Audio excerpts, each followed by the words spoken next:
Welcome to Old Cahaba, home of Alabama's first state capital. Though you wouldn't know it from looking around today, Old Cahaba was once home to more than 3,000 people. Nestled between the Alabama River and the Cahaba River, Old Cahaba was established in 1818. While this is a beautiful location for a town, the rivers would also be the town's downfall because of flooding and the town's close proximity to the two rivers.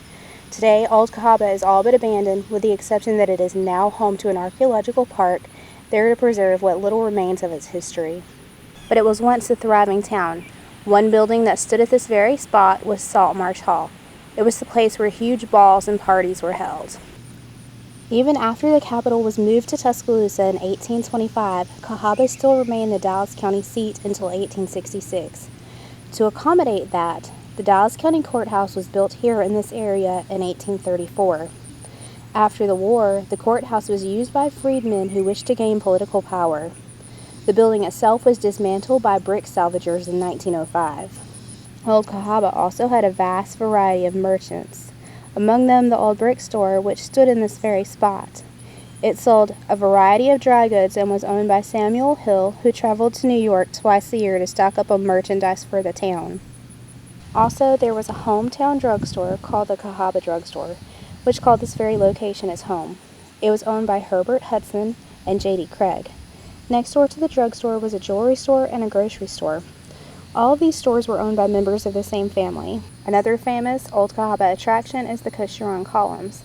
These 3 columns are all that remain of a once grand house that stood at this location. This particular house was special because it was the first house in the state of Alabama to have air conditioning. The air conditioning worked when water from this artesian well was pumped through the pipes in the walls of the house, cooling it. This is the Kelly House, and it has returned home to Old Cahaba after being purchased on eBay of all places. It had been sold and removed by a man from Chicago who wanted to restore it but changed his mind and put it on eBay for auction. The Kelly House will be restored and made into a new welcome center for Old Cahaba, with the old one being made into a park office. Among the most well-known structures of Old Cahaba is St. Luke's Episcopal Church, which still stands today, just not in its original location. The church was dismantled and moved in 1878 to Martin Station, where it was used for worship by an Episcopal congregation and then later an African Baptist congregation who used it for 60 years. In 2007, students from Auburn University undertook the dismantling, relocation, and rebuilding of the church, which was complete in 2009. A new location for the church was selected because its original location was in a flood-prone area. It is now located next to the Old Cahaba Archaeological Park Welcome Center. Another well-known and still standing structure is the Barker Slave Quarters. In front of the slave quarters originally stood a larger main house, which burned down in 1935. You can still see the remains of the 4 corners of the house today.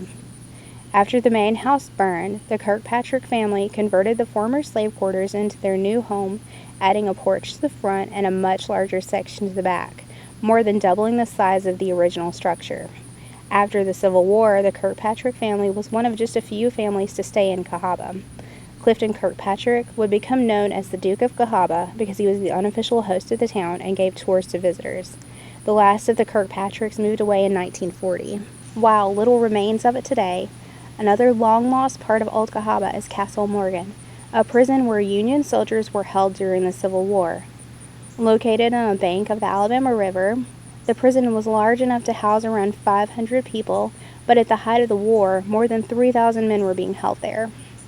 Still standing today, though only barely, the Fambrough House is probably the most famous of Old Cahaba's exhibits. The house was built in 1840 by William Fambrough, who lived there with his wife Elizabeth and their adopted daughter Mary. The Fambroughs housed a great number of guests, many of whom were students who needed a place to stay.